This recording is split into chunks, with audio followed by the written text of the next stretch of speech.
एक घर, उस दिन से हमारे अंदर की कहीं ना कहीं सब कुछ होने पर भी एक भावना रहती है। जहां जन्म होता है जिस शरीर का, वो एक संस्कार रहता है। तो पंडिताई का संस्कार बस सब कुछ होने पर, संन्यास और उत्साह होने पर भी वो इतना थोड़ा सा रहता है कि ऐसा। गुरुदेव भगवान की कृपा से उसका नाश हुआ।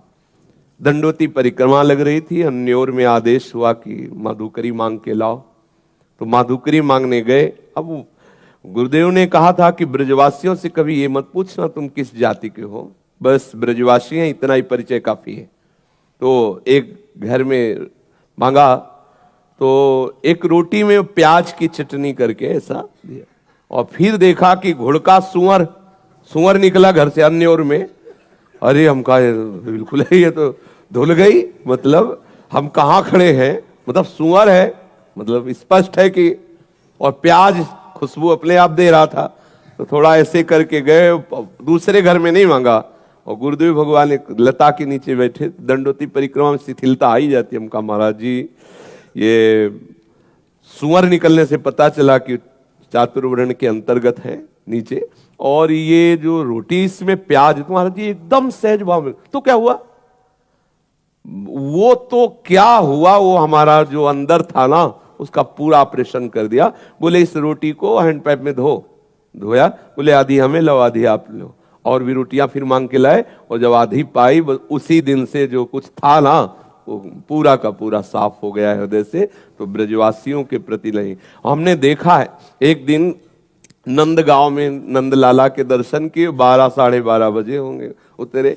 गुरुजी बहुत लीला विहारी, बहुत ही छुपे हुए महापुरुष हैं। मतलब अब हमारे गुरुजी है तो हमारे लिए तो उनसे बढ़ के कोई है ही नहीं, पर वैसे भी बहुत से संतों का कृपा प्रसाद प्राप्त हुआ। बच्चापन से बाबा जी हैं तो गंगा किनारा, यमुना किनारा सब भ्रमण ही करते रहे ना, तो बड़े बड़े सिद्धों का संग हुआ है। लेकिन गुरुदेव जी जो रस सिद्ध, जिस रस के, वो अद्वितीय है, अद्वितीय। तो ऐसे कारीगर है कि उनके हाथ में पड़ा हुआ कोई बिगड़ तो सकता ले। पता नहीं कौन सा संकल्प उनका काम कर रहा था। उन्होंने कहा देखो ये घर है ना, भिक्षा मांगो। ठीक गए, राधे श्याम, कोई नहीं बोला। फिर राधे श्याम, एक बहू निकली लहंगा चुनरी ओढ़े, और जे ही देखा बस शुरू हो गई। मतलब शास्त्र तो कम पड़े होंगे, इतनी गालियां उसने दी। मतलब अब हम बार बार गुरुजी कह रहे खड़े रहो जो कुछ तुम्हारे अंदर वो धुल जाए पूरा, बोले खड़े रहो। तो फिर वो शुरू हुई, न जाने क्या क्या, मतलब एकदम। फिर हम खड़े रहे तो गुरुजी ने ऐसे इशारा किया कि फिर बोलो। उनका राधे श्याम, तब सांस निकली, बोली एरी ऐसे नहीं मानेगो, दे दे रोटी दे दे। वो घी की चिपड़ी रोटी लाई, ले ऐसे झोली में डाली। हम कहा गुरुजी रोटी मांगना तो बहुत आफत है। बोले ये ब्रजवासियों का कृपा प्रसाद है, सच्चा देहाभिमान नाश इन्हीं से होता है। बोले ब्रज, यहाँ के जो संत जन माधुकरी मांगते उसका कारण है ये ब्रजवासी जन उतार के रख देते। जितना फुलरा होता ना, हम तपस्वी त्यागी और उनको कोई अपराध नहीं लगता, क्योंकि वो भगवत पार्षद है, वो भगवत पार्षद है। उनको कोई अपराध थोड़ी कि साधु को कह रहे सारे हरामी मोटे सुअर मांगने आ रहा, तेरे को शर्म, ये सब होता है, ये सब चलता है। तो गुरुदेव भगवान जब रोटी पा रहे थे, तो उस रोटी से जब आधी आधी दी, तो उन्होंने कहा कि जानते हो ये रोटी प्रिया प्रीतम की प्राप्ति कराएगी। ये जो अपमान से मिली हुई जो ब्रजवासियों के टुकड़े हैं, ये सीधे भगवत प्राप्ति कराएंगे। तो दोनों बातें ब्रजवासियों के प्रति उनका कटु व्यवहार और उनके पवित्रता पर विचार ना करके, ये मेरे आराध्य देव है ऐसा। और फिर अब हमारे मन में आया कि अब बरसाना ठीक है, नंदगांव बहुत कड़ुआ है। अंदर आया, गुरुजी से तो नहीं कहा, पर अंदर बात आई कि लाडली जी के गांव में कभी कोई नहीं गाली देता। वहां तो और बाबा रुक और ले ले, सब्जी ले ले और रोटी। हम कहा यहाँ बड़े अक्खड़ हैं ब्रजवासी नंदगांव के। तो सुनो, जब अगली बार नंदगांव गए तो जानते हो ऐसा प्यार दिया एक ब्रजवासी ने नंदगांव के कि हम कैसे बताएं। जैसे पहले से इंतजाम हो, पीढ़ा बिछा के बैठा के पूरा भोज। तो अंदर से रोए कि प्रभु हम आपके जनों को जान नहीं पाए। हम तो सोच रहे थे आगे बहुत कड़वे लोग हैं, बहुत प्यारे। ये जितने भी ब्रज 84 कोष के अंतर्गत है, ये वास्तविक सच्चिदानंद प्रभु के निज पार्षद है। माया का पर्दा लगा जिससे हम जान न पाए। और यहाँ के पानी में गाली का प्रभाव होता है, यहाँ के पानी में है। अगर वाणी में माँ बहन की गाली ना आई तो असली ब्रजवासी है नहीं, पक्का समझ लिया। अगर असली ब्रजवासी की पहचान देखनी है और उसको छेड़ दो तो चाहे तुम जितने बड़े परमहंस हो, 2-4 गाली तो दे ही देगा वो, समझ लेना पक्का ब्रजवासी का खून है। उसे छेड़ दो थोड़ा, हट तो जैसे सारे बहन और माँ की, और फिर ऐसे वो धुल के रख दे, पक्का ब्रजवासी। आप गांव के ब्रजवासी छोरों को देखो, वो आपस में बात करते हैं तब देख लो, भाई भाई से बात कर रहे हैं तो भी 10-5 बार तो निकल ही जाएगा।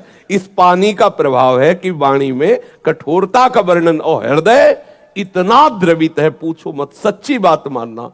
ये साक्षात प्रिया प्रीतम के पास, जहां 10-20 बच्चे बच्चियां खेलती हुई मेरी लाडली लाल जरूर वहां खेल रहे होंगे।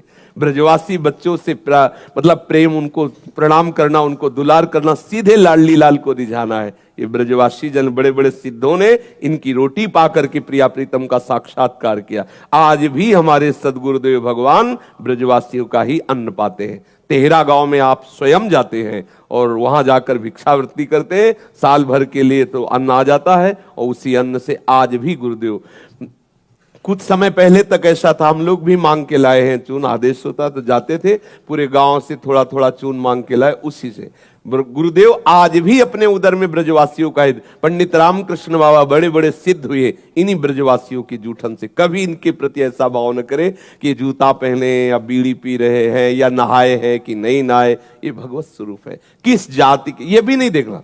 जो हमें महापुरुषों से सुनने को मिला, श्री हरिराम व्यास जी कह रहे, व्यास बड़े तेई जना ब्रजते अनत न जाही, वृंदावन के स्वपच लो जूठन मांग ही खाई। कह रहे कि वृंदावन के स्वपच तक की आदेश कर रहे हरिराम व्यास जी। ऐसे कोई साधारण महापुरुष नहीं, आचार्य कोटि के महापुरुष हैं। वो कह रहे व्यास मिठाई विप्र की तामे लागे आग, वृंदावन के स्वपच की जूठन खइए मांग। आचार्य कोटि के महापुरुष और ऐसा बड़े बड़े सिद्धों ने किया है, भगवत प्रसाद मिलता है। पूज्यपाद उड़िया बाबा जी कहते हैं ब्रजवासियों का प्रत्येक टुकड़ा भगवत प्राप्ति कराने में समर्थ। सन्यासी थे, अवधूत महापुरुष, ब्रह्मबोध महापुरुष, सब ने ब्रजवासियों की टूक की महिमा की। अगर इनका टूक मिले तो बस आदर से स्वीकार करे, कभी ये भावना उनके प्रति ऐसी न करे।